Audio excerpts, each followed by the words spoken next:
평범한 사람처럼 평범하게 살아가고 싶지만 앞길이 한 치 앞도 보이지 않느니 눈먼 할머니의 사연 좀 들어 보실래요? 저도 제가 이렇게 살게 될 줄은 상상도 못했습니다. 제가 한 26살 무렵 인생에서 가장 중요한 만남이 있었어요. 지금의 남편을 처음 만난 거죠. 그때만 해도 저는 한창 젊음이 넘치는 처녀였어. 세상 모든 게 다 낯설고 두렵기도 했지만 한편으로는 설레고 희망찼던 시기였죠. 저는 그때 공장에서 열심히 일하고 있었어요. 집안 형편이 어려워서 어렸을 때부터 일을 했거든요. 부모님께서 가난 때문에 많이 고생하시는 걸 보면서 나는 꼭 열심히 일해서 잘 살아야겠다는 다짐을 했죠.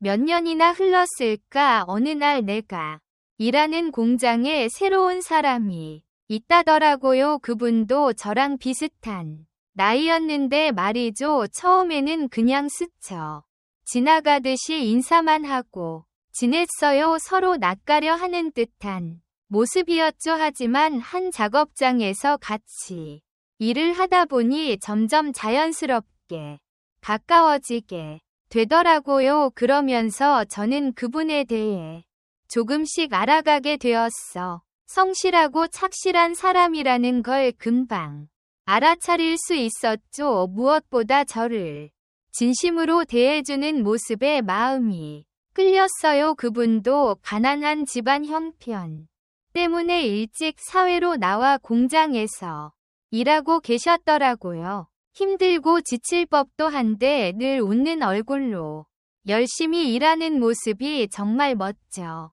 보였죠. 누구보다 성실하고 똑부러지게 일하는 그분을 보면서 제 마음속에서 조금씩 특별한 감정이 자라나기 시작했어요. 그렇게 시간이 흘러 저희 둘은 연인 사이로 발전하게 되었어요. 근무가 끝나면 공원에 앉아서 오순도순 이야기 나누는 게 커다란 낙이었죠. 그 시간만 기다려지고 설레더라고요. 그렇게 만난 지 1년쯤 되었을 때 우리는 결혼을 하기로 마음 먹었어요. 처음에는 양과 부모님들이 좀 걱정하셨죠. 아직 젊고 가난한 처지인데 서로 위지할 게 없다고요. 하지만 우리는 꼭 잘 살 수 있을 거라고 서로 사랑하며 살겠다고 굳게 다짐했어요. 부모님들도 저희의 진심을 아시고는 마지막엔 흔쾌히 결혼을 허락해 주셨죠. 결혼식 날 온 가족이 함께 모여 축하해 주셨어요. 비록 화려하진 않았지만 정말 행복하고 따뜻한 결혼 시기였죠. 친척분들과 친구들 그리고 공장 동료들까지 와서 축하해 주시더라고요. 그 자리에서 남편과 저는 서로를 아끼고 사랑하며 살겠다고 어려워도 꼭 잘 살아보겠다고 약속했죠. 결혼 생활 초반에는 정말 모든 게 다 좋고 행복했어요. 신혼의 달콤함도 있었고 무엇보다 사랑하는 사람과 함께 살아간다는 것 자체가 큰 기쁨이었고 남편도 저도 열심히 일했어요. 새벽 일찍 일어나 공장으로 출근하고 밤늦게 퇴근하는 게 일상이었죠. 살림은 여전히 많이 부족했지만 우리는 서로 사랑한다는 마음 하나로 충분했어요. 없는 살림에 고기 반찬이 있는 날이면 그것만으로도 축제 같았죠. 좁은 월세방이었지만 둘이 마주 앉아 밥 먹는 시간만큼은 세상 부러울 게 없었어요. 그렇게 결혼 생활을 시작한 지 1년쯤 지났을 때 저는 아이를 가지게 되었어요. 그 기쁨이란 말로 다 표현할 수 없을 정도였죠. 남편과 저는 손에 손을 잡고 한참을 울었어요. 이렇게 가난한 살림에 과연 아이를 잘 키울 수 있을까 걱정도 되긴 했지만 새 생명에 대한 기대와 축복이 더 컸던 것 같아요. 제 배는 점점 불러왔고 남편은 그때마다 살며시 쓰다듬어 주곤 했죠. 아이에게 좋은 것만 먹이고 싶어서 배급표를 모아 과일을 사와서는 꼭꼭 씹어 먹이기도 했고요. 힘들 때마다 아이를 생각하면 저절로 힘이 났어요. 이 아이를 위해서라면 뭐든 할 수 것만 같았죠. 그러다가 사랑하는 아들을 품에 을 수 있게 되었어요. 산모인 저도 기쁘고 벅찼지만 아이 아버지는 눈물을 펑펑 쏟으며 좋아하더라고요. 아기를 낳고 보니 남편을 쏙 빼닮은 듯한 인상이었는데 그러면서 남편은 자랑스러워 했죠. 아이가 태어나고는 정신없는 육아의 연속이 밤낮으로 아이 울음소리가 떠나질 않았죠. 힘들고 지칠 때도 많았어요. 하지만 그 힘듦 이상으로 아이를 보는 게 행복했어요. 이 세상 누구보다 사랑스러운 우리 아들이었고 육아로 힘들어할 때면 시어머님이 종종 집에 와 주셨어요. 며느리 몸조리 좀 하라면서 아이를 안아주시고 기저귀도 갈아 주시고 그러셨죠. 그때는 시어머님이 계셔서 정말 든든하고 고마웠어요. 혼자였다면 육아가 많이 버거웠을 거예요. 하지만 친정 엄마처럼 따뜻하게 보살펴 주신 시어머님 덕분에 저는 힘을 낼 수 있었죠. 우리 아들은 부모의 사랑을 듬뿍 받으며 날로 무럭무럭 자라났어요. 어느새 돌잔치도 하고 아장아장 걷기 시작하더니 말문이 터지기 시작죠.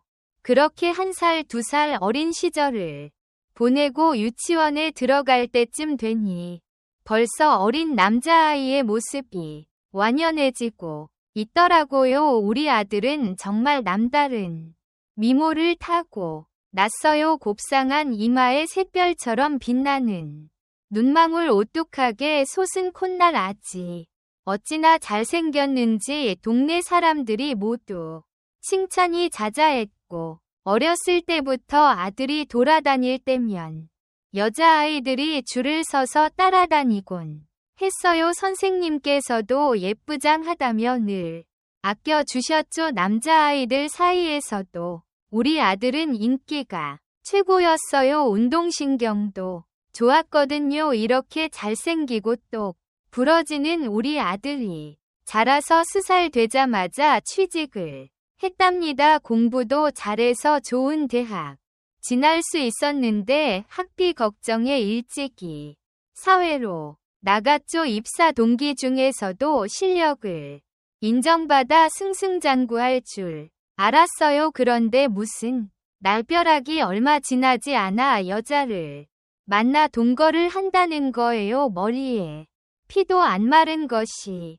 말이에요. 아직 아기 턱인데 벌써부터 사랑 타령이라니 하마터면 심장이 철렁 내려 줄 알았어요. 우리 아들은 절대 그러지 않을 거라 믿었거든요. 알고 보니 1~2달 만나보고 금방 동거에 들어간 거라더라. 순간 머리가 핑 돌아서 정신을 차릴 수가 없었어요. 그때만 해도 실수로 잠깐 그랬겠니 싶었죠. 뉘우치고 다시 열심히 살 줄 알았어요. 근데 얼마 뒤 그 여자와 헤어지더 이번엔 또 다른 자를 만나더라. 순식간에 또 동거를 시작한 거예요. 아들이 갈수록 타락해 가는 게 눈에 선했어요. 한 번이면 모를까 계속해서 동거를 밥 먹듯 했으니까요. 직장을 옮기면서 여자도 바꿔가며 살았죠. 30이 다 되도록 안정을 못 찾고 떠돌이 생활을 했다니까요. 어떤 여자는 1달, 어떤 여자는 1년 정도 만나고 마치 장난감 갈아치우던 했어요. 그렇게 30대 후반에 겨우 결혼에 골인 했어요. 주위에서 못 말릴 정도로 한창 여자 밝히던 아들이라 결혼해도 잘 살 수 있을지 위문이었죠. 역시나 걱정이 현실이 되고 말았어요. 결혼한 지 3년 만에 이혼한다네 성격이 안 맞아 도저히 못 살겠어 귀찮은데 꼭 이것저것 시키는 여자랑 같이 못 살아라는 말도 안 되는 이유였죠. 사실 며느리가 꽤 고집이 세고 아들과 자주 부딪혔다고 해요. 그러다 보니 점점 멀어지고 아들은 또 다른 여자의 유혹에 빠진 거죠. 제 아들은 이혼하자 또 다른 여자와 동거를 시작했어요. 세상에 정말 질리지도 않는지 모르겠어요. 여자랑 사는 게 그렇게 좋았나 봐요. 부모로서는 속이 타들어가는 심정이에요. 애초에 결혼을 왜 했는지 모르겠다니까. 평생 한 여자만 바라보며 살아야 할 나이에 여자를 갈아치우던 하는 꼴이라니 이게 말이 돼요. 아들의 철없는 행동에 가슴이 미어지는 것 같았어요. 그렇게 살다간 인생을 망칠 게 뻔히 보였거든요. 사실 우리 아들은 어릴 때부터 여자를 좋아하는 성격이었어요. 잘생긴 외모 덕분에 인기도 많았고요. 여자친구들이 줄을 섰죠.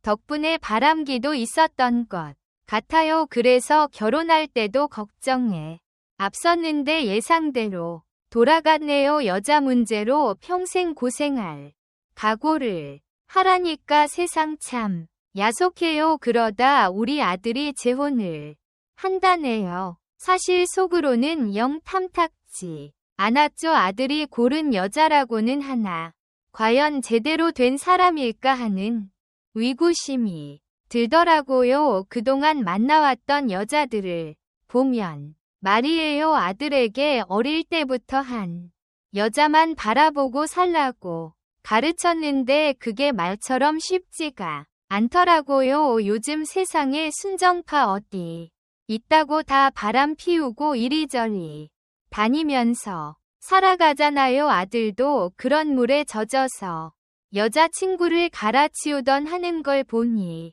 마음이 참 아팠어요. 근데 이제 와서 재혼이라는 앞집 며느리가 나가자마자 뒷집 며느리가 들어오는 꼴이었고 무슨 며느리를 돌려막기 하나 싶더라니까요. 인생이 참 태산 같은데 그렇게 살아도 괜찮을까 싶었어요. 하지만 이내 마음을 고쳐 먹었어요. 애초에 내가 아들 인생에 관여할 생각은 없었거든요. 자기가 선택한 길을 가는 거죠. 뭐 행복하기만 하면 된다 싶었어요. 그래서 억지로 웃으며 축하한다 말했죠. 속으로는 한숨만 나오고 눈물이 맺혔지만 밖으로는 기쁜 척했어요. 엄마 노릇이 그런 거더라고요. 자식 앞길이 걱정돼도 해주는 척 지지해주는 척해야 한다니까요. 속이 타들어가는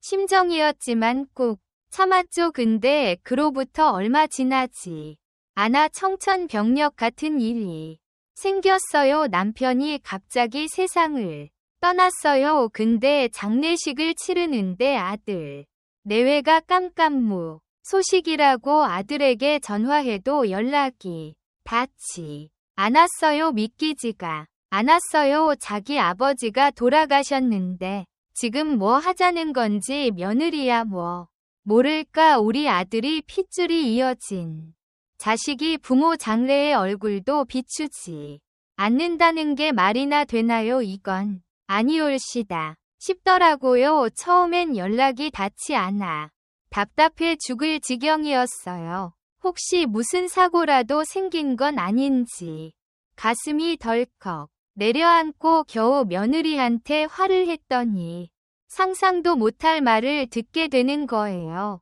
어머님 근데 그게 저랑 무슨 상관이에요. 장례식이 저보고 어쩌라는 거죠. 전 아빠도 없는데 남의 장례식엔 왜 가요. 남의 아버지 장례식 가서 뭐 하게요. 그냥 조용히 치르세요. 순간 머리가 하얘지 입이 떡 벌어져서 할 말을 잃었어요. 시아버지가 돌아가셨는데 며느리가 이런 반응이라니 이게 말이 돼요. 정신을 차리고 나서 아들 좀 바꿔달라고 했죠. 근데 며느리 답변이 더 가관이었는데 내가 신랑 보고 장례식까지 말라 그랬거든요. 귀찮아서. 안 간대요. 어머님도 좀 집착 그만하시고 빨리 전화 끊어요. 그 말을 듣자마자 머릿속이 핑 돌더라고요. 이게 무슨 망측한 소리야. 시어머니를 이렇게 무시해도 되는 거야. 내 자식이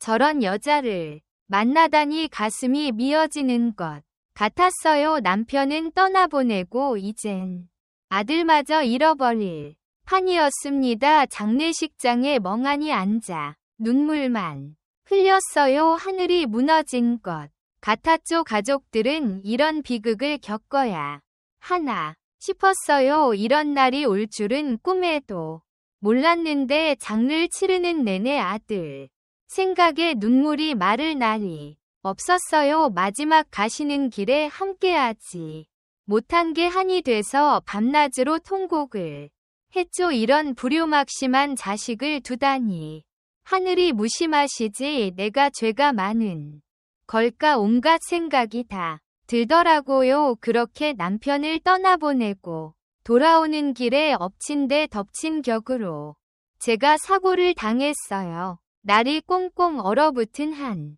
겨울이었어. 집에 거의 다 왔는데 길에 쌓인 윤을 밟고 미끄러졌는데 하필 눈 쪽으로 넘어진 거예요. 처음엔 어안이 벙벙했고이며 간신히 일어섰 근데 눈과 머리가 너무 아프고 어지러웠어요. 잠시 쉬어야겠다 싶어 근처 벤치에 앉았는데 점점 눈앞이 흐려지더니 신을 잃고 말았어요. 눈 깜짝할 새에 세상이 깜깜해졌다. 다행히 지나가던 행인이 119에 신고를 해줘서 병원으로 실려갔어요. 응급실에서 CT 촬영을 하고 의식을 되찾았죠. 의사 선생님이 양쪽 눈 주변에 심한 타박상을 입었다면서 망막 손상이 의심된다고 하더라고요. 당장 수술이 필요하다는 거예요. 순간 머리가 띵했어요. 눈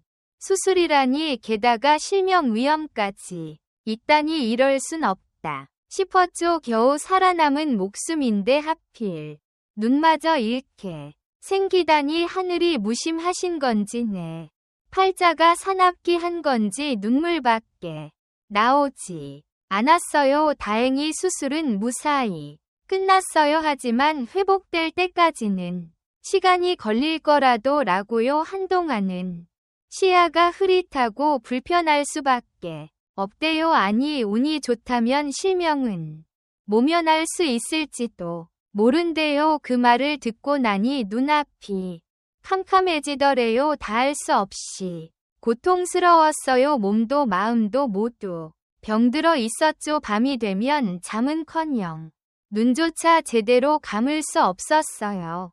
온몸이 욱신거리는 통증에 시달리면서 한편으론 깊은 절망감에 빠져들었죠. 남편과 아들 생각에 가슴이 찢어질 듯 아팠어요. 살아생전 서로 많이 부딪히고 힘들어했지만 그래도 가족인데 이렇게 홀로 남겨질 줄은 몰랐죠. 죽기 전에 용서하고 화해하고 싶은 마음이 간절했는데 이제 와서는 다 소용없게 됐네요. 특히 아들 생각이 많이 났어요. 아들에게 겨우 전화를 했더니 며느리가 받았는데 또 황당한 말을 하는 거예요. 어머님 지금 병원에 모시러 갈 형편이 안 돼요. 우리도 살기 바쁘다고 눈 좀 다쳤다고 병원까지 왜 가요? 괜찮을 거예요. 순간 아찔했어요. 이게 무슨 인륜 없는 소리일까. 평생 고생해서 키운 자식이 결혼한 며느리가 이럴 줄은 꿈에도 몰랐죠. 세상에 홀로 남은 무기력한 늙은 이에겐 자신만이 마지막 희망이었는데 엄마가 이렇게 병원에 쓰러져 있는데도 단 한 번 찾아오지 않는 내 자식이 원망스럽기도 하고 안쓰럽기도 하더라고요. 하지만 결국 아들 스스로가 내게 관심이 없다는 걸 인정할 수밖에 없었죠. 혼자 병실에 누워 끙끙 앓는 날들이 계속되자 죽음에 대한 생각까지 들더라고요. 이런 식으로 고통받는 것보다 차라리 죽는 게 나을지도 모른다는 절망감에 휩싸였죠. 가끔은 밤새도록 울음을 터뜨리기도 했어요. 아무도 내 곁에 없다는 외로움과 살아야 할 이유조차 잃어버린 듯한 공허함에 사무쳤다. 남편과 아들을 만나고 싶었지만 잠은 좀처럼 오지 않았어요. 밤마다 병실 천장만 뚫어지게 바라보며 지난 시절을 후회하고 또 후회했죠. 가족들에게 좀 더 잘해줄 걸 하는 마음에 눈물이 마를 날이 없었어요. 이따금 병원 창밖으로 햇살이 비치면 내 눈에는 그마저도 무색하게 느껴졌어요. 시력을 잃어가는 것도 서러웠지만 마음의 빛마저 사그라드는 것 같아 더 이대로 어둠 속에서 홀로 지는 해처럼 사라져 버리는 건 아닐까 하는 공포감도 들더라고요. 한 달 넘게 이어진 병원 생활에도 면회 온의는 아무도 없었어요. 간호사들이 측은해하며 말동무가 되어주긴 했지만 그걸로 위안받기에는 상처가 너무 깊었죠. 이 고통의 끝은 어디일까 하는 절망감에 하루하루 맥을 놓아 그렇게 저는 병원비와 생활비 때문에 빚까지 지게 됐죠. 이자는 눈덩이처럼 불어났고 모든 것이 참담했을 연락조차 닿지 않고 저는 결국 쪽방으로 가는 수밖에 없었어요. 어둡고 좁은 방에서 하루하루 연명하는 신세가 됐죠. 한순간에 거짓골이 돼버린 내 모습이 못내 스러웠어요. 허기 배를 움켜쥐고 쪽방 한 구석에 웅크려 앉은 채 이게 과연 인간답게 사는 삶인가 자문하곤 했죠. 삶의 위지조차 사그라들 만큼 비참했을 어떻게 살아갈까 걱정해 눈물로 밤을 지새우기도 있죠. 가끔은 며느리가 말한 대로 내가 세상 떠나버리는 편이 나을지도 모른다는 생각이 들었어요. 누구 하나 내 곁을 지켜주는 사람 없이 홀로 병들고 외로운 채로 죽어가는 게 두려웠어요. 인생의 막바지에서 이렇게 모든 것을 잃어버리고 버림받는 기분이 들자 삶의 의미 자체를 상실할 지경이었죠. 그나마 복지기관의 도움으로 끼니는 어떻게 해결할 수 있었어요. 하지만 몸과 마음의 병은 좀처럼 나아지지 않았죠. 우울증 증세가 심해져서 약까지 먹게 됐어요. 그렇게 망가져가는 내 모습을 보며 스스로가 낯설게 느껴졌어요. 어느 날은 아들과 며느리가 꿈에 나오더라고요. 둘이 노부부가 돼서 행복하게 살고 있는 모습이었어요. 손주들이 둘러싸인 채 웃음꽃을 피우고 있었죠. 꿈이라는 걸 알면서도 그 광경을 보자 울음이 터지고 말았어요. 우리 가족 또 저렇게 화목할 수 있었을 텐데 하는 생각에 가슴이 저려왔죠. 깨어나 보니 눈물로 베개가 흠뻑 젖어 있었어요. 하염없이 아들을 불러봤지만 대답은 없었죠. 찬 바람만 스산하게 귓가를 스쳐 지나갈 뿐 세상에 이처럼 외롭고 쓸쓸할 수가 있을까요? 머리가 허옇게 새도록 고생만 하다가 이렇게 아무도 없는 빈방에서 숨을 거둬야 하다니 이게 내 팔자란 말인가 한탄만 늘어놓게 되더군요. 주변에 사는 쪽방 노인들의 이야기를 듣다 보면 비슷한 처지의 노인분들이 많더라고요. 자식에게 버림받고 가난과 질병에 시달리면서도 그저 살아내야만 하는 우리의 말년의 서울 서로 토로하며 작은 위안을 얻곤 했죠. 하지만 그 누구도의 깊은 상처를 보듬어줄 순 없었어요. 내 가슴속에 쌓인 한을 풀어줄 사람은 아마 이 세상에 없는 것 같았죠. 그러다 문득 남편 생각이 났어요. 살아생전 그렇게 많이 싸우고 다쳤지만 그래도 마지막 순간까지 제 곁을 지켜주던 그 모습이 눈시울이 뜨거워지더니 우리 영감 당신이 모습을 보면 오죽 마음 아프실까? 내가 꿋꿋이 살아내야만 해 무너지면 안 돼 그 생각이 들자 조금씩 힘이 생기는 것 같았어요. 쪽방 창가에 앉아 멍하니 밖을 내다보곤 했죠. 햇살은 여전히 눈부시게 아름다웠어요. 하지만 내 눈에 그 빛이 들어오진 않았죠. 시력을 잃은 것뿐만 아니라 삶의 희망마저 놓아버린 것 같아 더욱 괴로웠어요. 그래도 간간히 사람들 도움을 받아 동네 노인정에 가서 할머니들과 이야기를 나누곤 했죠. 다들 제 처지와 비슷한 사연을 안고 있더라고요. 힘든 시절을 겪어낸 터라 서로에게 위로가 되고 격려가 되었어요.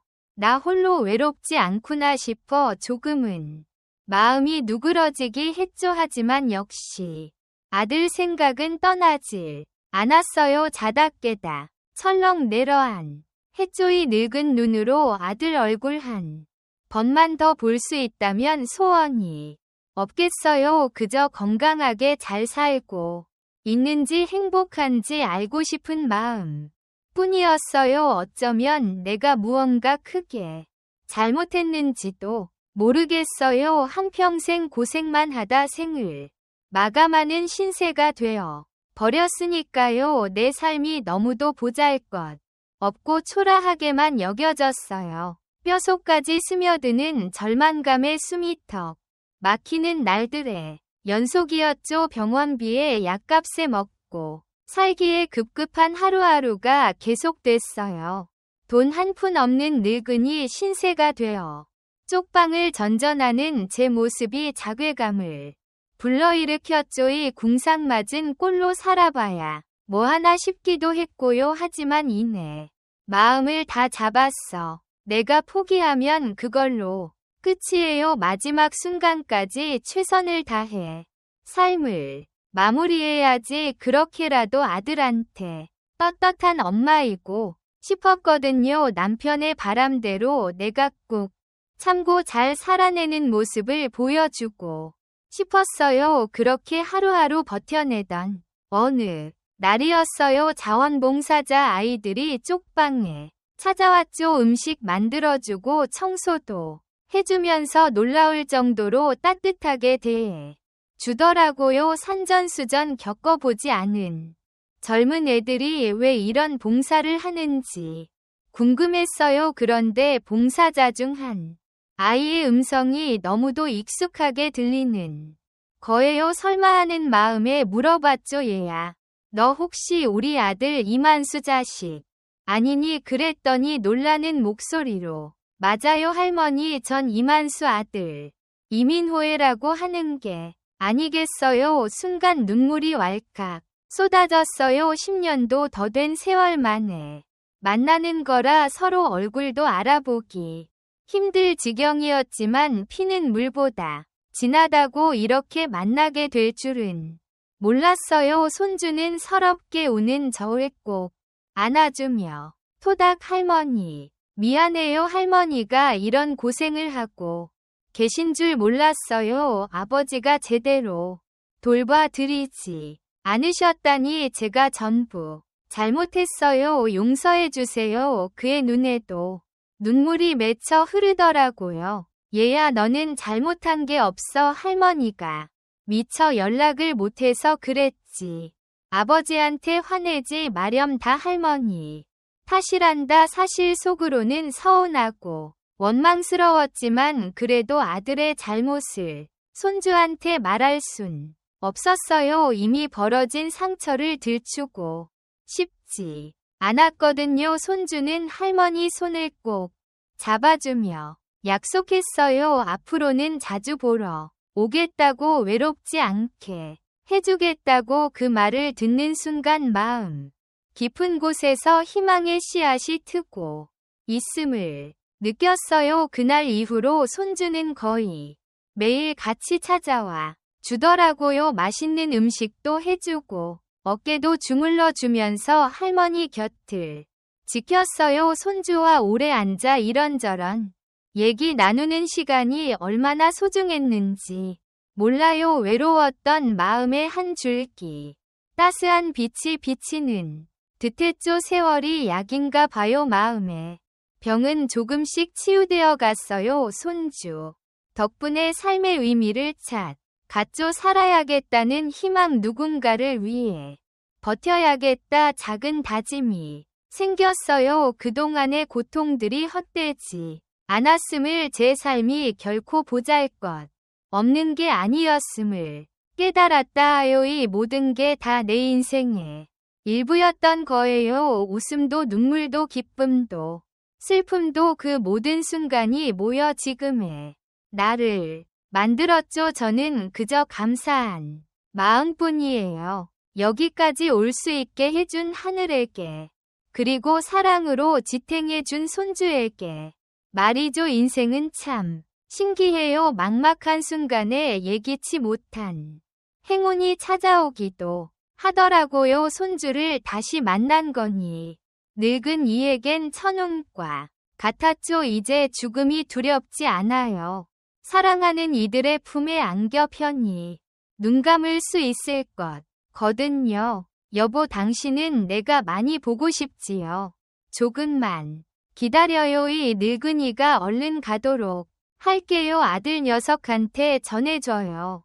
엄마는 절대 원망하거나 미워하지 않는다고, 이해한다고, 사랑한다고. 엄마가 만수 많이 사랑하니까 걱정하지 말라고도 전해 주고요. 손주야, 할머니 곁에 있어 정말 고맙구나. 넌 정말 할머니 삶의 선물이었어. 마지막까지 예쁘게 웃으며 살아갈게. 넌 꼭 행복해야 한다. 알았지? 건강하게 오래오래 살아야 해. 자, 이제 저 하늘나라에 계신 우리 영감님께 갈 시간이 된 것 같구려. 당신 날 기다리고 있죠. 내가 가는 길 잘 비춰줘요. 함께 저 구름 위를 걸어다니며 아들 내외 그리고 손주를 지켜보면서 오순도순 살아요. 우리